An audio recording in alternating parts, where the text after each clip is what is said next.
שואלים אותי מהם הדברים או איזה דברים יכולים לעזור, לשמר ולשפר את הזוגיות. אז הרשימה ארוכה, אספתי 10 דברים עבורכם, ואני אעלה אותם כאן באינסטגרם, גם לפוסטים שלי, שושי הורים באנגלית, כך שכל פעם תוכלו לראות ולצפות גם בקודמים.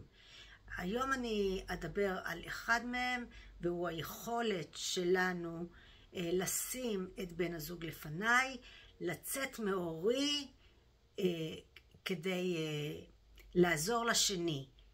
אז אם כל אחד מבני הזוג מסוגל לשים באמת את הצרכים, המאוויים, החלומות, הרצונות של בן הזוג או בת הזוג, הסיכויים לזוגיות מאושרת גדלים.